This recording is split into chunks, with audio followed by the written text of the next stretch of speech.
Here is the variable that separates leaders who build things that last from leaders who stall, pivot endlessly, and exhaust the people around them. It is not intelligence. Rooms full of intelligent people stall every day. It is not strategy.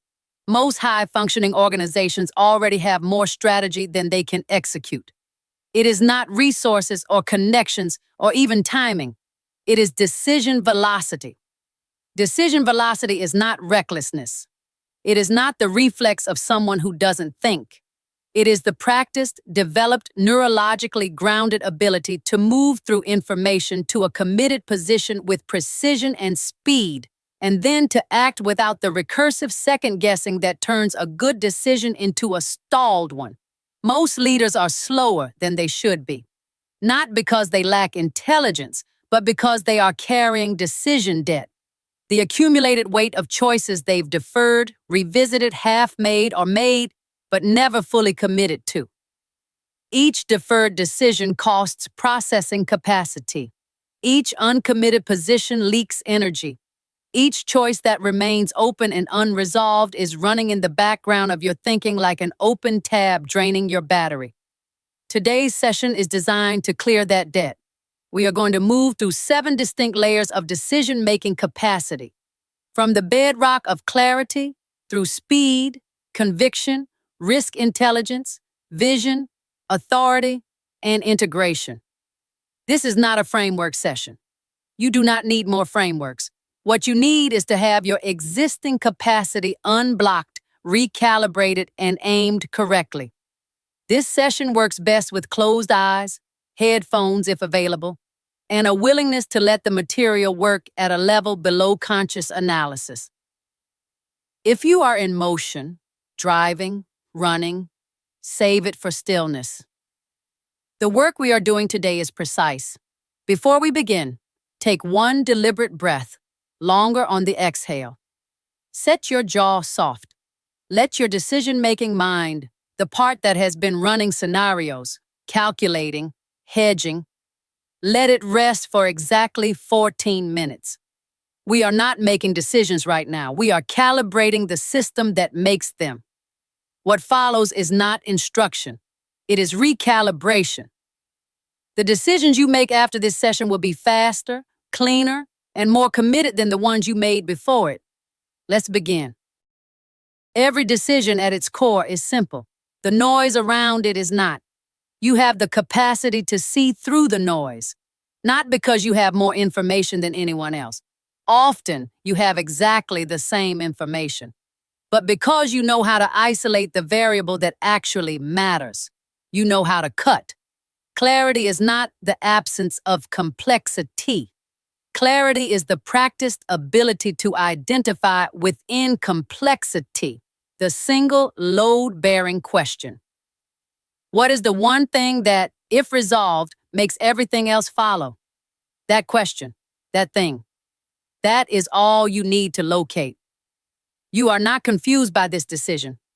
You are temporarily surrounded by noise, and noise is not information. You know the difference. The decision is simpler than the anxiety around it. The decision has always been simpler than the anxiety around it.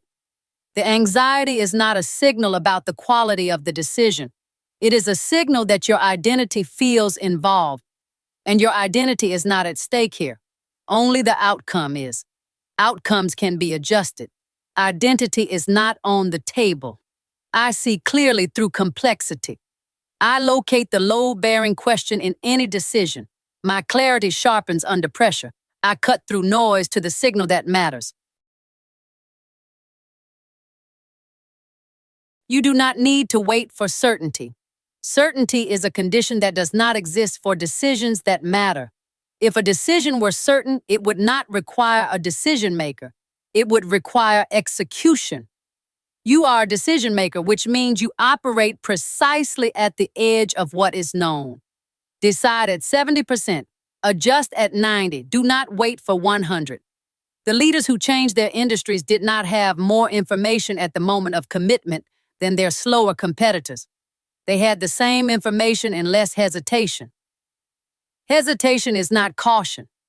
Hesitation is energy leaking out of a decision that has already been made at a level below consciousness, but hasn't been committed to at the surface level. When you hesitate past the adequate information threshold, you are not protecting yourself. You are paying a tax in time, in momentum, in the perception of those watching you lead. The cost of a slow decision made with perfect information almost always exceeds the cost of a fast decision made with adequate information and full commitment. You move fast, not because you are reckless, but because speed of commitment is itself a strategic advantage.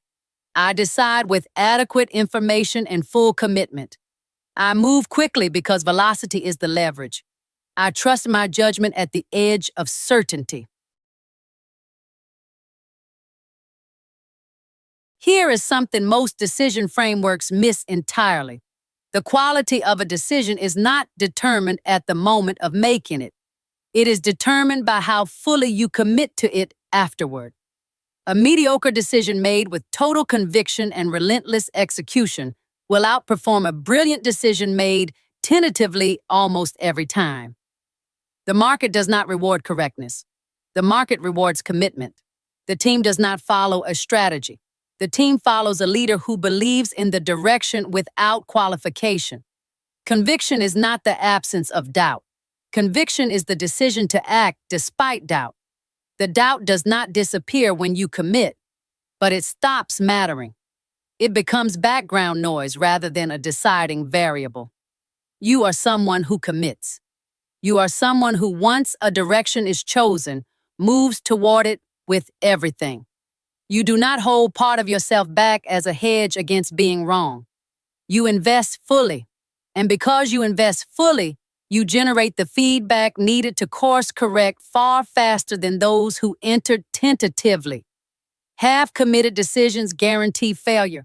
Fully committed decisions can be wrong and still succeed. I commit fully to every decision I make. My conviction creates the conditions that make my decisions correct. I move toward my chosen direction without withholding. Reframe right now what risk means to you. Risk is not the possibility of loss. Risk is information about the magnitude of what is available on the other side. High-risk decisions are high-risk precisely because the upside is large enough to be worth protecting against. If the upside were small, so would the risk. Risk is a signal. It is pointing you towards something significant. Every major move that changed the trajectory of your professional life was uncertain when you made it. Every one. The certainty came after, the confidence came after, the evidence of correctness came after commitment, not before. You have survived every risk you have ever taken, every single one. You are here, functional, operating, making decisions, which means your risk track record is 100%. You have never been fully destroyed by a committed move. You have been redirected, educated, repositioned, but never eliminated. Risk is not the thing to be avoided. Stasis is the thing to be avoided. Stasis has no upside. Committed movement, even imperfect movement, generates information, momentum, and new optionality. I am intelligent about risk, not afraid of it. I read risk as a signal pointing towards significance.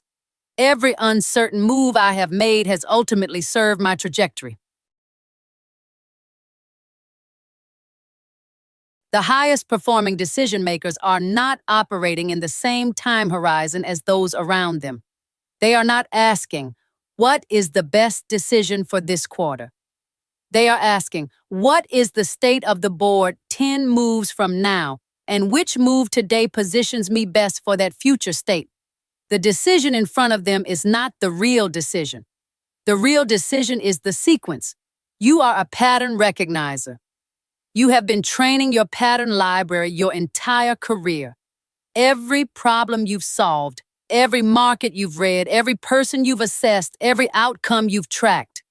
That library is deep, accurate, and faster than your conscious analysis can articulate.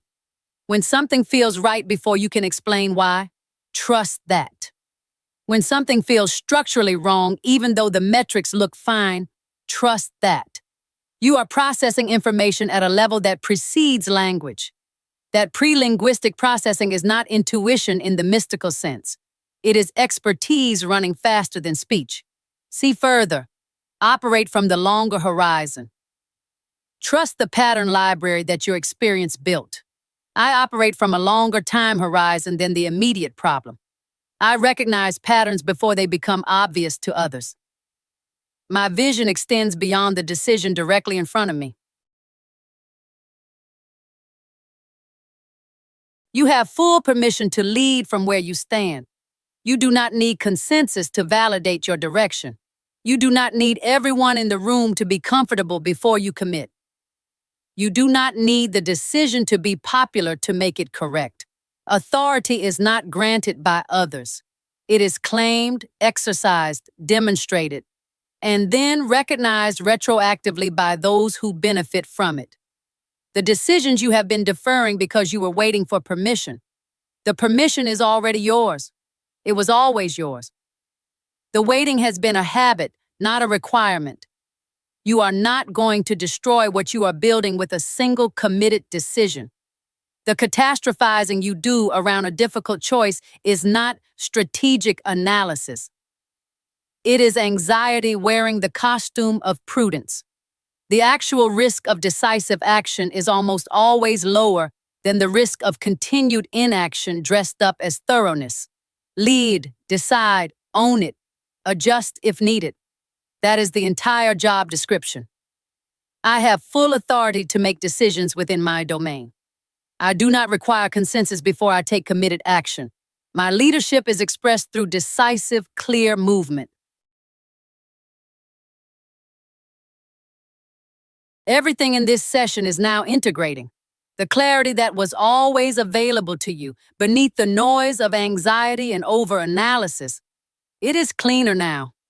The decision that's been sitting in the back of your mind or on your desk or in the thread you haven't replied to, you can already feel the direction of it. Trust that signal. It has been there longer than the noise around it. The speed that was slowed by decision debt and approval seeking, it is moving again, not recklessly, precisely. The hesitation loop that was running in the background of your processing, it is quieter. You do not need to keep revisiting what has already been resolved below the surface. The conviction that makes decisions work. You feel it now as a baseline, not something to summon. The risk intelligence that reads opportunity inside uncertainty. It is active and sharp. The vision that extends beyond the immediate frame. It is operational. The authority that requires no external validation. It is yours, fully. You are now operating as the faster, clearer, more committed version of the leader you have always been capable of being. This recalibration compounds. The more consistently you return to it, the more permanent the upgrade becomes. Before you return to full engagement, one immediate application. There is a decision in your domain that you have been deferring. You already know which one. It is not that you lack information. You have enough. It is not that the time is wrong. The time has been right for longer than you've acknowledged. It is that some part of you has been waiting for a level of certainty that this decision does not require and will never provide. This week you make that decision, not perfectly, with adequate information and full commitment, and then you move. For the comments, what is your leadership domain, the area where your decision velocity matters most?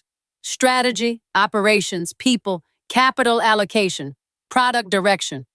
Name it. The act of naming your domain publicly is the beginning of owning it fully. This channel releases one new recalibration session weekly. Each one targets a specific dimension of high-performance leadership and executive psychology, decision-making, influence, resilience, strategic clarity, energy management. Each session is structured to work as a standalone protocol and as part of a cumulative system. You are already operating differently than you were 14 minutes ago. Build on that. Decide. Move. Lead.